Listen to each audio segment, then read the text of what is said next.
Lily, Ramona, Kathy. Live for kicks. But someone's killing for kicks. You will feel their terror. You will see their horror. Death screams. Rated R.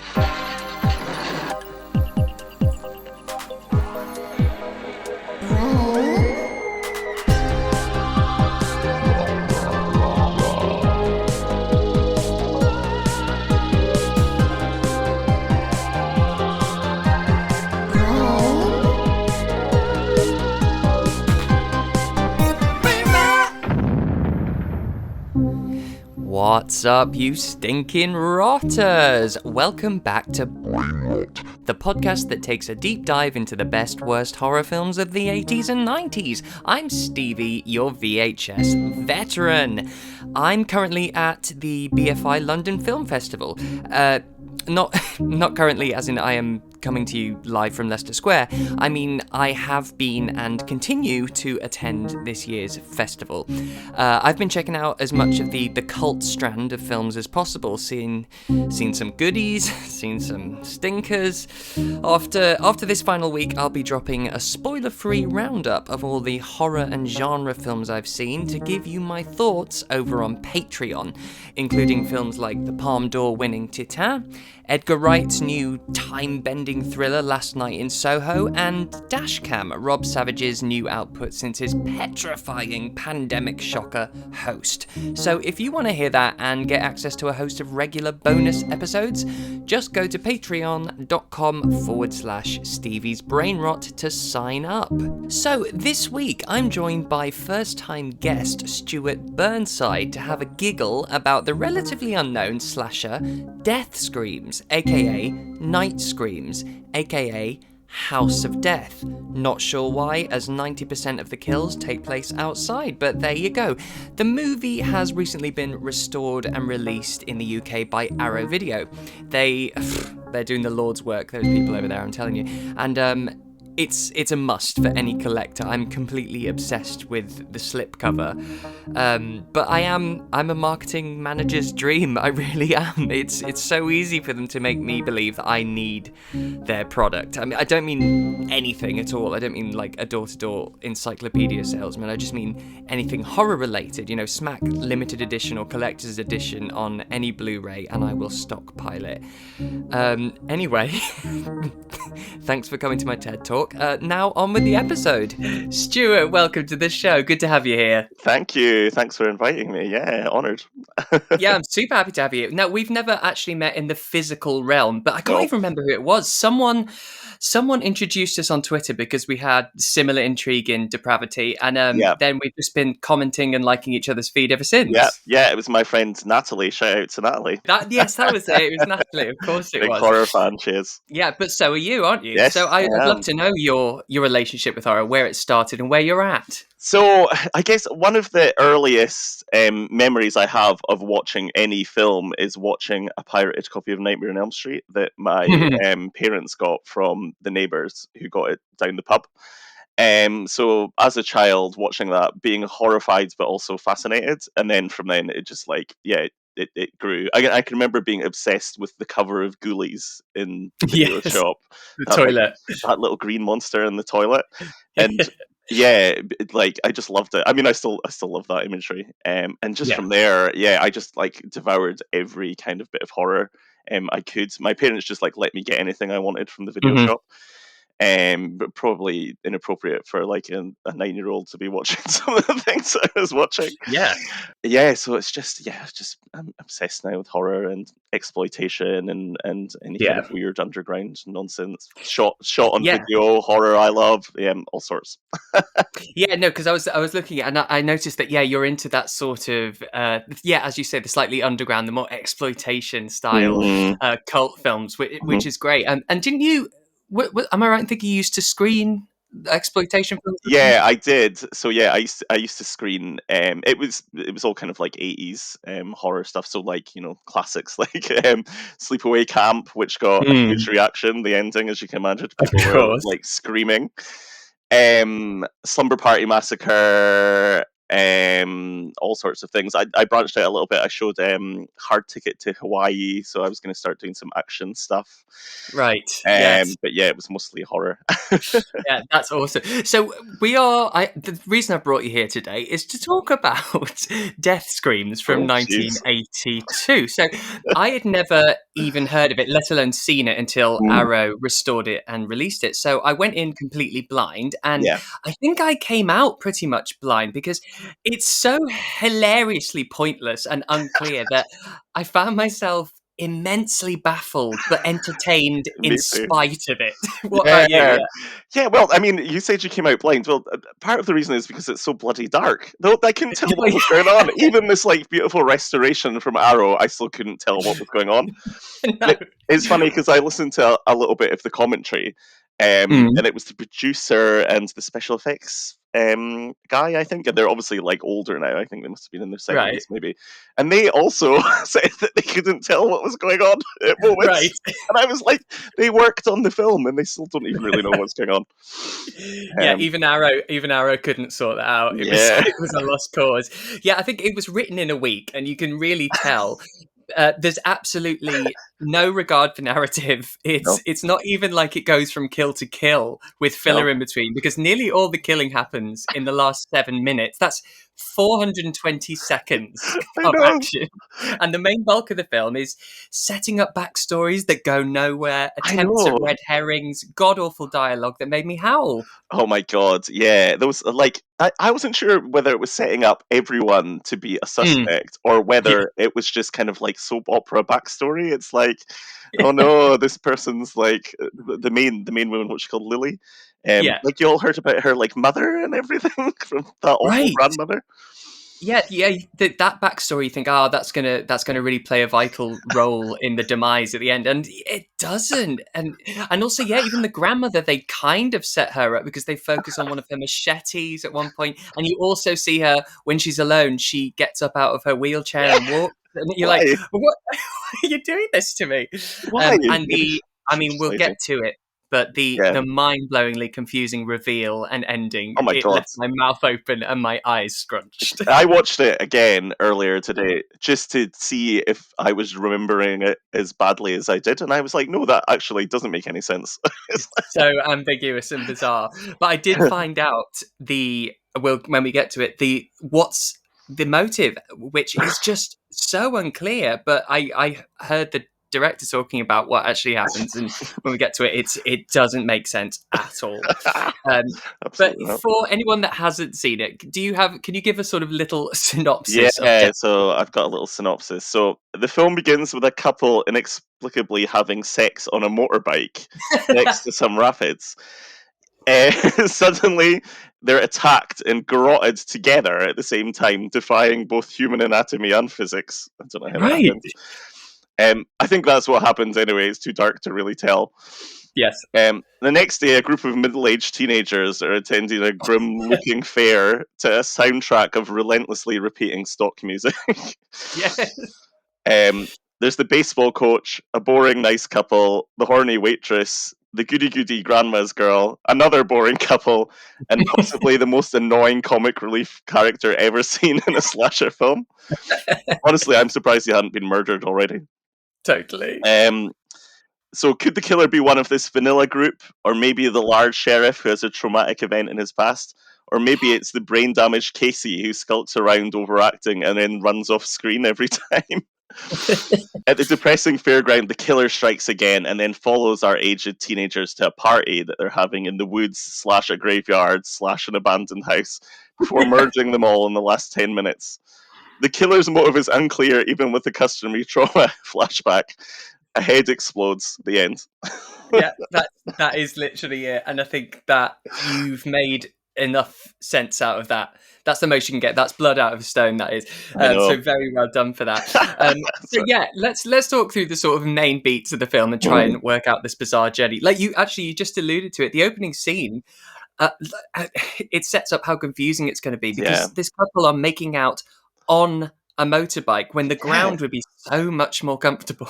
It's very, very strange. But then I watched some of the extra material stuff, and I Mhm. can't remember. I think it might have been the writer who said that they were supposed to be having sex in a car, and Right. then someone, a producer or someone, was like, "Oh no, we've got to use motorbikes because they're cool." But instead of rewriting it, they just kept it that they were having sex, but just on a motorbike. Right, so they kept basically the dialogue from what would be inside a car and just put it on top of a motorbike without adjusting anything. Yeah. Fantastic. Yeah.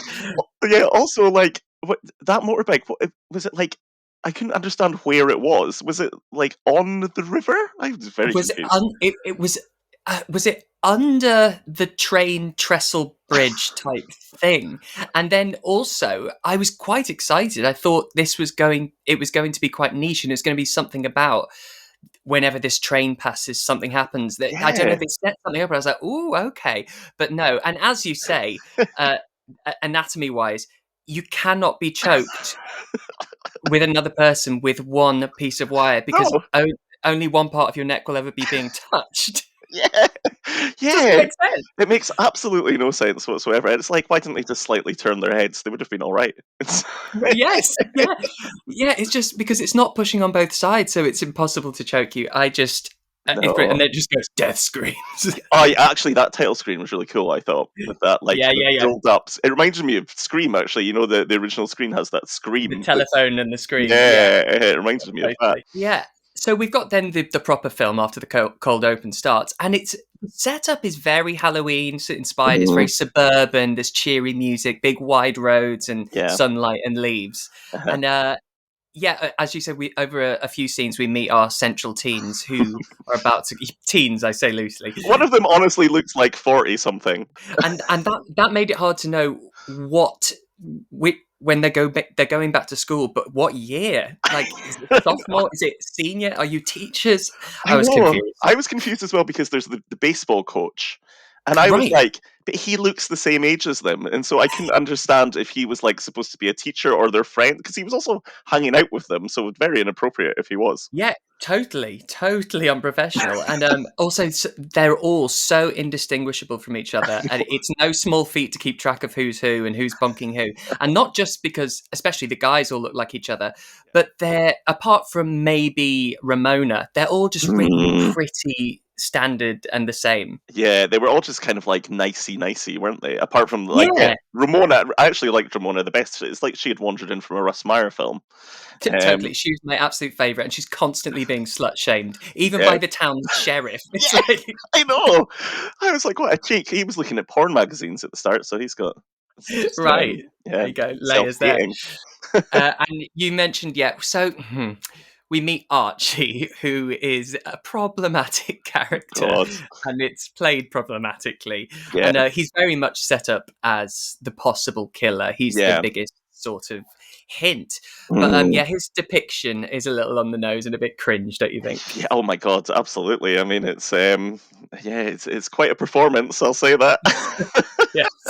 Because we do find out later that he was brain damaged in an accident Yeah, that involved the sheriff's son and Ramona was in the car. yeah. I mean, what was that all about? Was that just supposed to be another red herring, or was it depth? I'm not sure. Well, this is the thing, because the people and the backstories they talk about, I always think are going to come back, such as Yeah. Lily's boyfriend who joined medical school. They talk about him a Oh lot, yeah, and I'm I like, forgot oh, about you're going that. to come back. I and completely forgot about and him. her mother and or her missing father because she was an illegitimate child. All this Yeah, stuff. It's strange. And this story about the death, this car yeah. crash, it doesn't link to anything. No, because normally in a slasher film, you would be like, "All right, well, that's the kind of inciting incident, isn't it?" Revenge or yeah. Yeah, but then there's loads of talk and like allusions to that, but then it's got absolutely nothing to do with anything whatsoever. It's like, well, apart from to have that character appear on screen in his little train driver hat and then run off like Yes, of course. every few minutes. Yeah. Man, and so yeah, our main girl, so I guess final girl, Yeah, Lily. So yeah, yeah, she lives with her grandmother, mhm, who's she's slightly hinted at being the killer, possibly. yeah, Whether, as I said, the machete or the wheelchair. And we get the backstory about Lily's Lily's past. So her mother died giving birth to her, Mhm. but she was immoral because she wasn't married to her father, and so basically she's bred from bad people. Is Yeah, the thought there? that's what goes on, and I love that the grandmother just got like bought a picture from the shop with and left the picture. Stock image. Yeah, with the man in it, and was like, "This is your father." But Yeah, she knew about it, but never brought it up until that moment in the film. yeah, right. Suddenly now, but yeah, I love that she went to a shop once and saw like 100 pictures of her, apparently her father.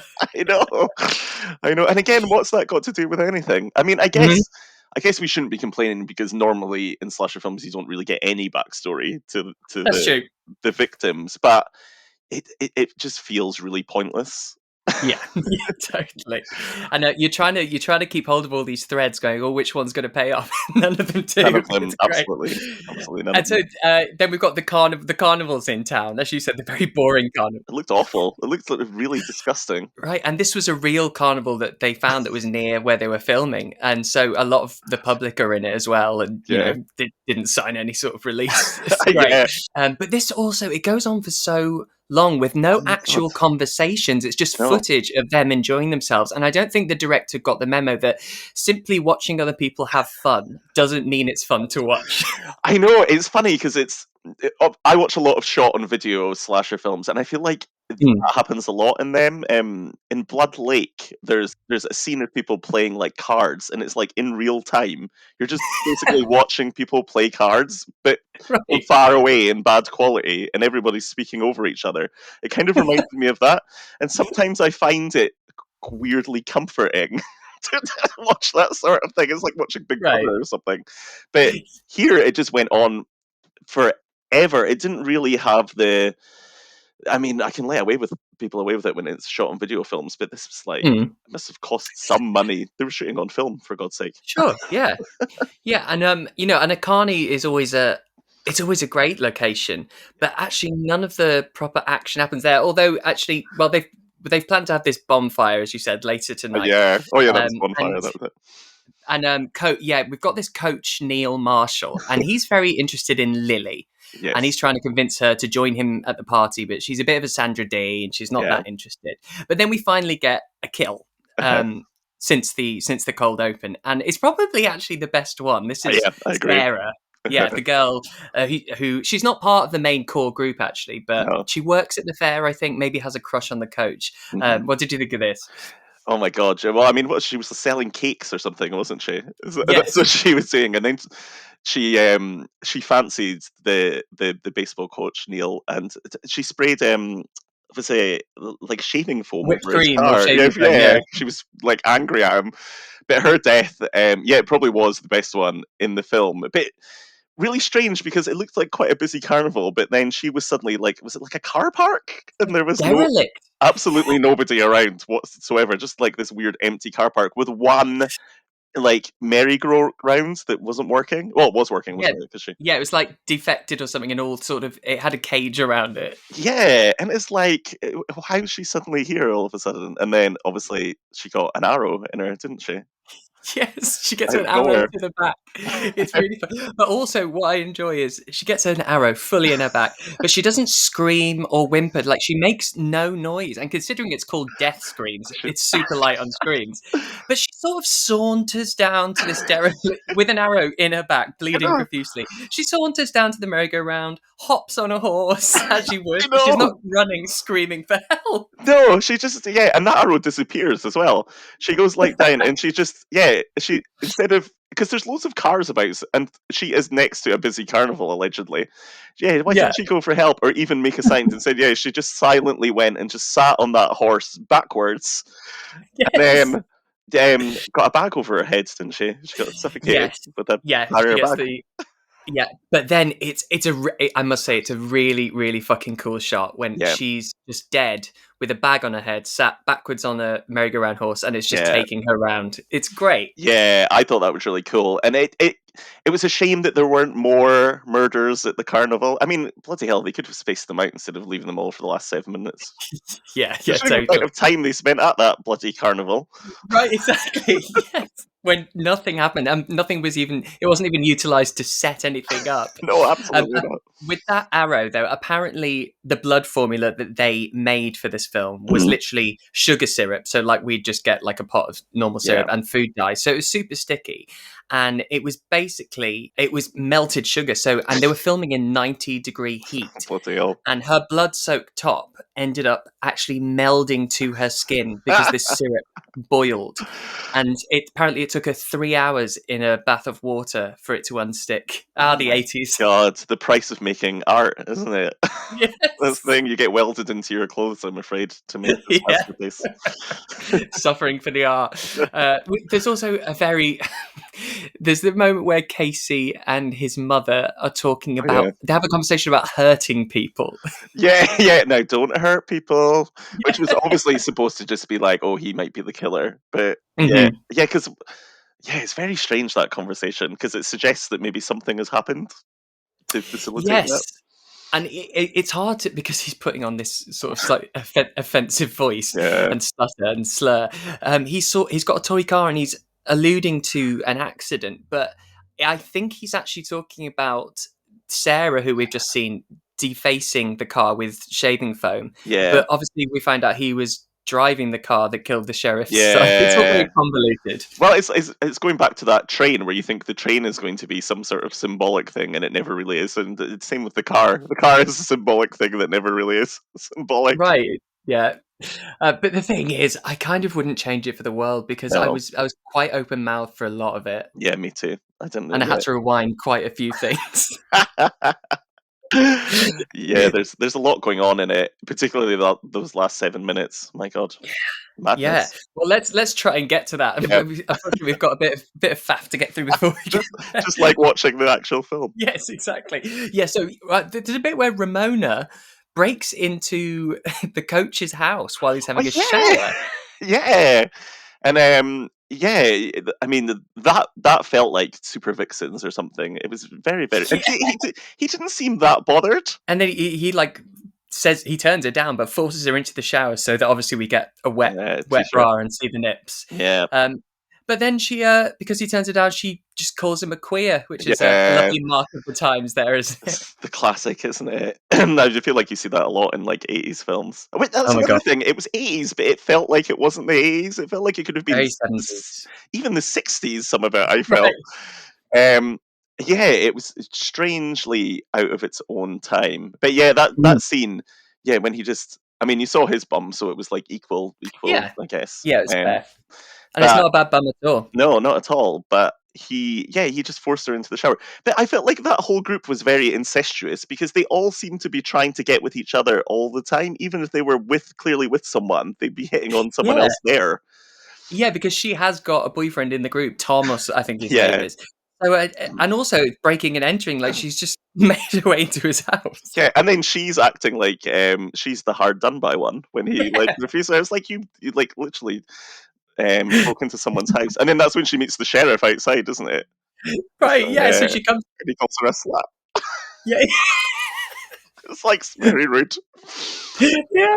She's just been turned down. He calls her a slut, and he blames her for his son's death because she was in Yeah. the car. That's where we get that bit of story. And so yeah, it's the bonfire party, and God. one of the girls, I think it's Sandy. She finds it quite boring, quite rightly. It's very boring, Yeah. and she goes skinny dipping, Yeah. and we get a quite a while on her naked body underwater, of course. Yeah, we do. And those the couple that are murdered at the start, their bodies, like there's loads of shots of them just floating down the river with that really weird Yes, music. yes, Dun-dun. that's right. We Yeah. see them constantly floating downstream throughout the first half of the movie. Just see them. Again, I felt like that was leading up to something. I don't know. I thought maybe it might have the bodies might have arrived in the town or something. But So it yeah, just seemed to be filling time. It was like, yeah, oh, you know what? It's been 10 minutes. Let's show those bodies floating down the river again. And that yeah. music, the music is like really confusing. It sounds kind of like a 50s melodrama, like a Douglas Sirk film or something, but played in reverse. It, all of the score of this is bizarre. And there was one bit where I really enjoyed the music, and it was really sort of happy, uplifting music, but it was really juxtaposed to what was going on the screen. The whole score is I would 100% own it if I got the chance, because Surely it'll be released. I mean, I feel like some of the. I mean, I buy loads of nonsense horror scores on vinyl, but I feel like sometimes they're scraping the barrel. So maybe we'll see this in due yeah. course. Dun, dun. That's what I But can as you say, remember. yeah, those bodies, they wash up while she's skinny dipping, and then I Yeah, think, does she get her throat slashed? I think I so. can't remember. She's God. I Probably. just watched it this morning. She's flapping about underwater. I remember that. Yeah, I think she gets her throat Oh slashed. yeah, she does. She does. Yeah, she does. Because I think there's still about 20 minutes left at this point, so it doesn't go thick and fast quite yet. Yeah, so they go to the graveyard, as you do, Yep. um, and yeah, nearly everyone's still alive, and there's not long I know. left. But we, I'm Just like, looking at my hang on, watch. Yeah, come yeah. on. I was just going, come on, where are Killing. they? But you get the comedy relief guy Diddle. So he on the toilet. This is God. his death, Yep. and yeah, the kids decide to go and scare him, but they open the dunny, Yeah. and he's hanging upside down. He is. Yeah, he was bloody awful. Like, I always hate like comic relief characters in slasher films. Anyway, has there ever been like an actual funny one? They're just Mm, always awful, yeah, infuriating. Like, at least I feel a bit sorry for Shelley in Friday the 13th Part 3. But this is yeah, that's the closest comparison to what they're going for here, isn't it? yeah, but he's so annoying. Um, yeah. Also, when she's telling that urban legend story, it's funny because I watched Urban Legends Final Cut the other day for my sins, Oh and yes. then that was in it, and I was like, "Oh yeah," there's that about the Oh, licking, the dog and licking. the madmen can lick on the mirror. Yeah, yeah, yeah. Yeah, but yeah. So I was when that comic relief character. What did you say? He's called Diddle. That's quite a name.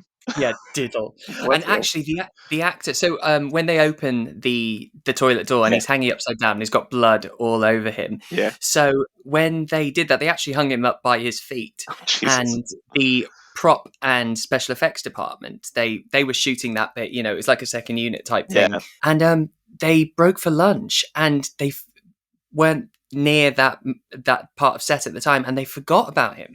And apparently, at lunch, half an hour, they were like, "Where is whatever his name? I can't remember Yeah. who played Diddle." And then the props guys are like, "Oh my fucking god!" And they went back, and they could hear him swearing and screaming. And they literally left him hung upside down for half an hour, and the blood had all dripped into his Oh my nose God, and that's into a his nightmare, eyes. isn't it? I mean, he was a pain in the arse. I reckon they probably did Yeah. it on purpose, just because they hated him. I know I did. I wondered that. When you hear a story like that, you don't forget someone upside No, down. oh sorry, we forgot you, Diddle, Yeah. whatever No. your It actor's name is. feels, yeah, yeah. It feels like a lesson was being taught there to Yeah, him. absolutely. But then it finally kicks off in the last 7 Finally. minutes.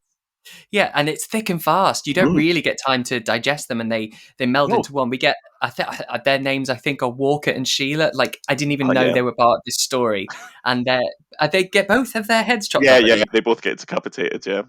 Uh-huh. Yeah. Another good one though is Ramona's boyfriend Tom. I could be making all these names up, It's and this fine. this where he falls in an open grave. Yeah. He does, yep, and then the hands. That was one I had to rewind because I couldn't tell what happened at first. Yeah. Again, it's dark. But he gets his hands chopped off, doesn't he? That's Yes. what he's like. He's crawling out, and then the machete comes down. But I was very confused because it's shot in a very strange way, where his hands are kind of. I mean, it makes sense, but it kind of doesn't when you watch it. Yeah, it's just they're trying to do a cool sort of shot, aren't they? Because then he Yeah, falls into the grave with stumps, but his hands are still animated on their own. yeah, that was quite cool. I thought. Yeah, Yeah, I wish yeah, they could have just spaced these out a bit, because yeah, yeah. For pace, yeah, yeah. If they just fleshed it out by popping, yeah, syncopating it with these. But this bit is just so thick and fast that it's hard to enjoy, because normally with a cool kill you like to digest for a bit. yeah. When Ramona, yeah, as you said, there's a Oh, derelict house as well. She falls through the stairs, right? And when they pull her up, she's missing her bottom half. Now, is yeah. this the killer or a really bad accident? I thought exactly the same thing because in Stage Fright, there's that kill that's very similar, Yes, but obviously, in like the the room. killer that owl has a chainsaw, but Yes. so it kind of makes sense. But here, he only had a machete, and it happens in literally like 10 seconds. It's like, could you cut someone in half in 10 seconds with a machete Totally. without anyone really noticing? And then Or was it an accident? Yeah, the really, really bad, unfortunate accident. I mean, she did fall through rotten stairs. I don't know. But surely, I mean, what is beneath those stairs to like cut you in half? That's like a sideways guillotine. It's very strange.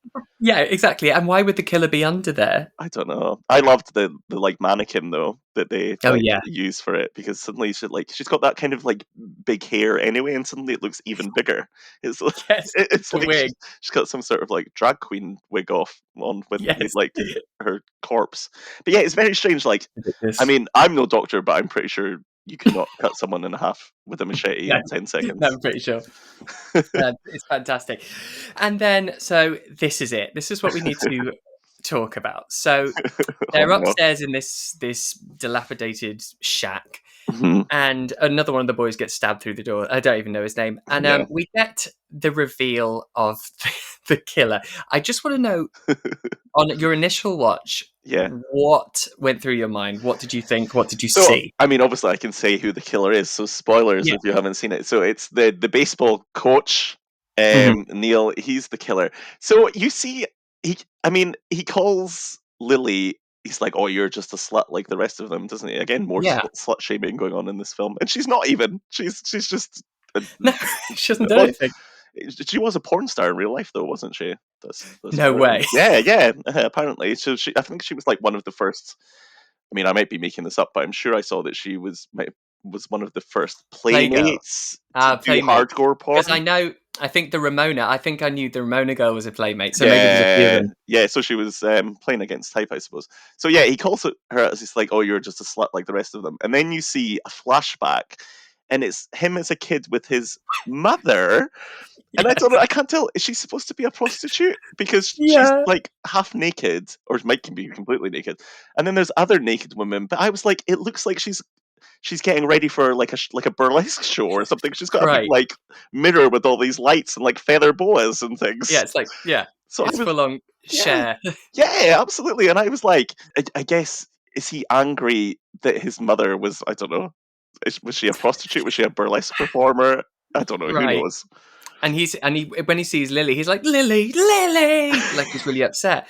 And so I did some digging, and this is the backstory, because of course we've seen him get killed as well. Yes, yeah, So yeah, it's yeah, very confusing. yeah, Apparently, the story is, so when he gets killed, he walks into the barn, yeah. and we see like a football fall from the sort of top deck of the barn, and he goes up to explore, and then we see a machete raise and a Yeah. chop, and there's blood. Yep. That happens So earlier. when Avery, the sheriff, Mhm, finds his body, mhm. we don't actually see it falls down onto the car, and we don't actually see the body. So apparently, that body is actually Casey. Right. So the coach went in, and Casey was up there and dropped the Okay. ball, and he went up and killed Casey. Right. And so the backstory is he's having these flashes. So his mother was a prostitute slash stripper. Okay.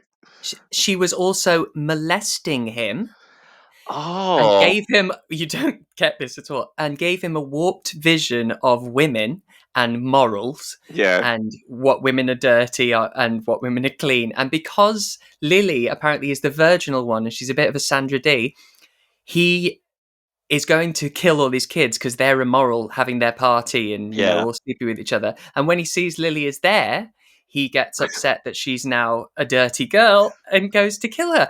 Where we are meant to get that from what we Yeah, see. that does not come across. Does he not say at one point in the film, "I've had quite enough fun with my mother" or something? Did I Yeah, imagine that? yes, there's a strange line about Yeah. his mother. Yeah, So I guess, is that alluding to the kind of molestation? maybe, But there's maybe it's absolutely all. nothing else to suggest what's going on. Absolutely nothing. It was like, I mean, I've seen some flimsy backstory excuses for Yes. murderers and slasher films, but that was a new one. Yeah.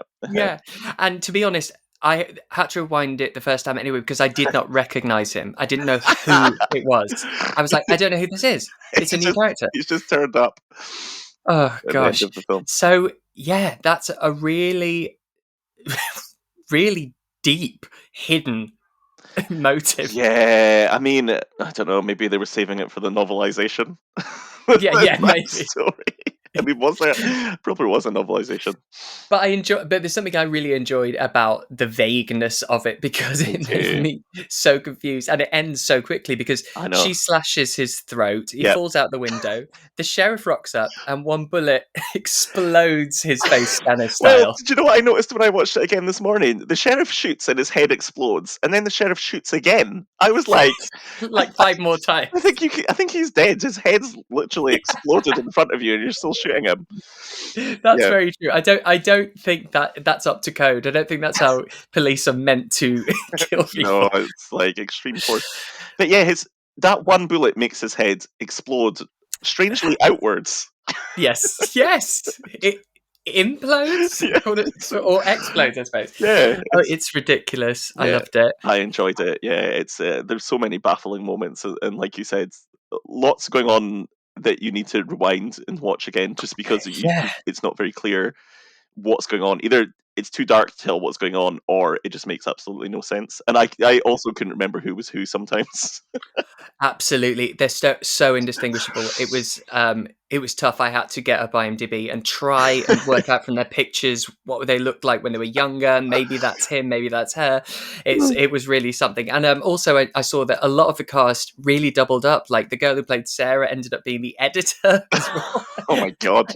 And one of the guys at the carny who was running one of the stalls was the transportation driver, and so it was like all hands on deck. I Oh think it my was god! really like everyone was sort of real sort of country cowboy people Yeah, who made well, this film. it was very like regional, wasn't it? It's like a nice little regional slasher, Yeah. which I quite like. Yeah, because sometimes some 80s slashers can feel a bit kind of like faceless in some way. Hmm. But it felt like you could feel the place, if that makes sense. Like you could Yeah. feel where it was set. And I mean, oh, bloody hell, I'm not going to compare it to Texas Chainsaw Massacre, but in But the same no, but anyway. atmospheric in that way. Yeah. I Yeah, know exactly what you mean. And I yeah. do think it's very fitting that basically the last lines of the film are Lily saying, "Why?" to the sheriff and him saying, "I don't know." Yeah, that's the audience's reaction, I'm sure. Exactly. I was like, couldn't have said it better myself. I read that so obviously this Arrow release is cleaned up and looking nice, but apparently I think it might have been the Vipco release before. The reels were in the wrong order on the DVD, and I was like, would you even know? Fair enough. Yeah, it might have been a better cut. Yeah, but then it probably would have been better paced. Well, yeah, that's the thing. Because it doesn't really make sense anyway. You could Yeah, put some kills that are in different locations in the middle of in the middle of the action in the middle, yeah. and you wouldn't really mind. No. Do you know what I noticed as well about that graveyard is some of it was a real graveyard, and then there were other points that were it was very clearly fake and like really bad tombstones. And then I was like, but if they were in the graveyard anyway filming, why didn't they just use it? Why did they need to build it also a fake one? Yes, that doesn't make any sense. Maybe they just didn't want to get blood on real gravestones. I don't know. And they had a really good marketing campaign for this film back in the Mm. day because I saw this. It's the producer. I can't actually remember his name, but he released a sort of teaser where they're on a Yeah, I saw fake that. set. Did you see that? Yeah, Yeah. it's very And like he William going, Castle-ish, isn't it? Or it's like, very William yeah, Castle, very Hitchcock. That sort Hitchcock. of Yeah. we've just rapped on death screams, Mm. and suddenly people across the country are being killed. Surely there's no connection. And I was like, what? Well, it doesn't make any sense, but I like what you're going for. Of course, people are constantly being killed. Yeah, It's nothing to exactly. do with I'm the film. afraid it's nothing to do with your regional slasher film. It's just soaring crime rates that are Yeah, responsible for this. it's the gun laws. I think you'll find. Yeah. I thought it was interesting. I saw the director. I can't remember his name. That's terrible, isn't it? But he was on. I've only ever heard of it. Was it called Ozzie and Harriet? Some sort of 60s TV show? Because I looked him up and I recognized him, and he's in Crybaby, John Waters' Crybaby, as No, he's not. yeah, he's Tracy Lord's father. So there's with Patty Hearst. Yeah, right. Yeah, No yeah. way. Let's put on a hat and learn a bit of foreign culture. Yeah, Right. Yeah. it's him. He's in it. Oh wow! Oh, I had no idea. That's a cool fact. I like that. I mean, I was about to say I'd much rather watch Crybaby, but actually, this does have rewatchability Yeah. in its awfulness. But I don't know. I wouldn't watch it again on my own. No, I know what you mean. Yeah, I think, and again, if you watch it with someone, it needs to be someone who's very patient, because Yes. basically nothing is happening for the entire film apart from, yeah, like endless backstories that you don't really need to hear. Yeah. But a hell of a lot of fun, and I'm glad I actually. I'm glad. First of all, I'm glad I got you to discuss it, and also to go in blind. It's fun to do that Yeah. sometimes.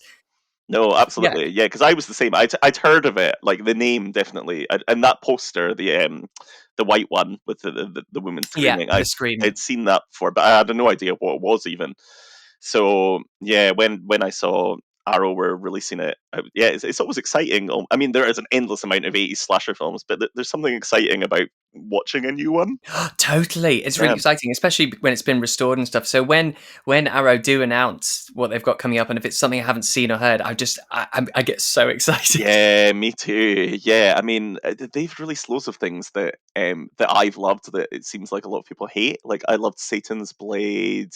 Oh, I love that. Yeah, that's got that flash that dream sequence in it is really disturbing, I think. Yeah, I got that Yeah. on a whim. Things like that and Chill Factor. Yeah, I chill really, factor. Yeah, it's really funny. Yeah, and it's just, I mean, there's just a treasure trove out there, isn't there? yeah, You know? and that's the thing. It's almost impossible to have seen them all because Yeah. there are some that are so cheap B movie made that they count. They're still an 80s horror film, and they're Yeah. eventually getting dragged up from the bottom of the ocean and Yeah. giving their chance. So I'm excited to see what's next. And I hope you'll come back for another Yeah, exciting one that we haven't absolutely. seen. Yeah, I would love to. Yeah, it's been a lot of fun. So tell the people at home where they can find you.